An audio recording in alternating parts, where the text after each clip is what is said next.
सप्रेम जय गुरु। आज आपल्यासोबत एक परतवाडा येथील गृहस्थ आहेत आणि त्यांनी प्रत्यक्ष श्री समर्थ लहानोजी बाबांचं दर्शन घेतलेलं आहे। दाजी जय गुरु, जय लहानोजी बाबा। सर्वात आधी तुमचं संपूर्ण नाव सांगा। नारायण पंजाबराव वैद्य, मूळ गाव? मूळगाव नांदुरा नांदोरा आहे तुमचं आणि मुक्काम परतवाडा। तर तुम्हाला श्री संत लहानोजी बाबांचे आलेले अनुभव सांगा। मी माझे वडील यांचे भक्त होते लहानोजी महाराजांचे। मी त्यांच्यासोबत येत होतो। बर मी 7व्या वर्गात असताना हो इथे येऊन राहिलो आहो। हो काय हो या ठिकाणानंतर मी महाराजांचं काही वेळा दर्शन घेतलं। मला म्हणजे सुरुवातीला म्हणजे आश्चर्य वाटत होतं, ते बोलत होते तेव्हा काय, पण त्यांच्या बोलण्यामध्ये सत्य होतं। हो मग पुन्हा एक वेळा वडिलांसोबत आलो। मला हाताचं ऑपरेशन करायचं होतं। अच्छा काय म्हणून आम्हाला नागपूरला जायचं होतं। म्हणून महाराजांची आज्ञा घेऊ या उद्देशाने या दर्शनाकरता मी आलो। आणि महाराजांचं दर्शन घेताच त्यांनी सांगितलं, आता होत नाही रे म्हणे लायण्या। काय आम्ही इथून मग नागपूरला गेलो। नागपूरला असे बरेचसे डॉक्टर सभोवताल बसले आणि त्या हाताच्या याच्यावर चर्चा करू लागले। काय चर्चा करताना मग ते उद्यावर ऑपरेशन ठरलं। मग एक शंका व्यक्त झाली की मग एवढे डॉक्टर आपल्या सभोवती बसले, हे होईल किंवा नाही, का हात तोडून टाकावं लागेल फेल झाल्यानंतर। तर आम्ही ते लहानोजी महाराजांना जसं सांगितलं होत नाही म्हणून आम्ही परत आलो। परत आल्यानंतर पुन्हा एक वेळा दर्शनाला आलो वडिलांसोबत। पुन्हा मी महाराजांना नग्न वेशामध्ये पाहिलं, संत गजानन महाराजांच्या रूपात। महाराजांनी कपडे काढले नव्हते, टोपी काय काहीच काढत नव्हते शरीरावर। जुन्या ठिकाणावर इथून वस्त्र घालून गेले, जुन्या ठिकाणावर कडूच्या वाळ्यात, आणि तिथून नग्न अवस्थेत आले।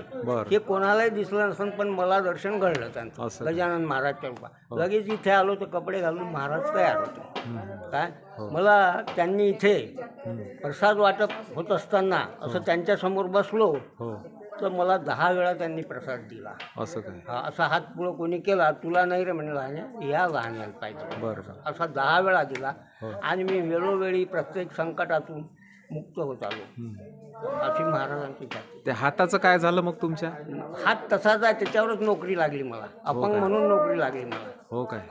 आज मी रिटायरही झालो। म्हणजे जे शब्द होते बाबाजीचे नाही होत रे लायण्या, ते खरे ठरले आणि सगळे याच्यातून मी मुक्त झालो। हो काय म्हणजे आज काय वय आहे तुमचं? माझं वय आज 75।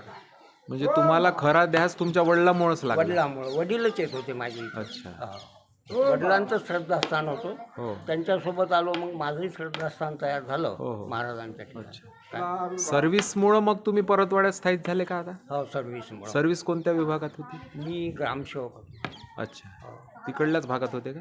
नाही, मी पहिले चिखलदऱ्यामध्ये होतो, नंतर इकडे चांदूर रेल्वे धामणगावमध्ये आलो, नंतर अंजनगावमध्ये गेलो आणि तिथून रिटायर झालो।